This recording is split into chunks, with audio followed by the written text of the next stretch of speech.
உங்களுக்கு தெரியும், இப்போ எடப்பாடி பழனிசாமி டெய்லி டூர் போகிறார். அந்த சுந்தரா டிராவல்ஸ் பஸ்ஸில் டெய்லி டூர் போயின்னு இருக்கிறார். போகும்போது எங்கேயாவது இறங்கி இது என்னதுன்னு கேட்குறார். ஒரு கடைக்காரர் சொல்கிறாரு இது புலின்றார். புலின்னா என்ன புலின்றார்? கொட்டை புலிங்கன்றார்.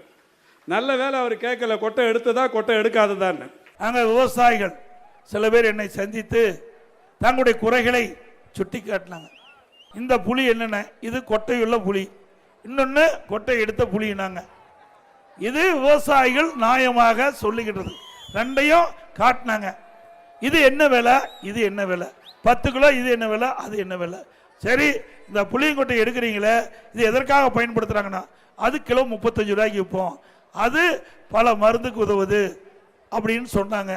மாரத்தான் ஓட்டம் ஓடுற ஒரு அமைச்சர் அவரு துறையை பார்க்க மாட்டேங்கிறார். இதுல கிண்டல் அடித்து பேசுறார், விவசாயியை கொச்சைப்படுத்தி பேசுகிறார். விவசாயி தான் கஷ்டப்பட்டு கொண்டிருக்கின்றோம், தனக்கு விலை கிடைக்கவில்லை, விலை வீழ்ச்சியால் கடுமையாக பாதிக்கப்படுகிறோம், இந்த புலிக்கு தேவையான விலையை நீங்கள் ஏற்பாடு செய்து கொடுக்கும் என்று கோரிக்கை வைத்தா கிண்டல் கேலி பேசுறாங்க. யாரு இந்த அமைச்சர்? யார் அந்த சார்? யார்? அண்ணா திமுக ஆட்சிக்கு வந்த பிறகு இந்த சாரு எப்படி புலியிலிருந்து புளியங்கொட்டையை எடுக்கப்படும் என்ற விவரத்தை சொல்றேன்.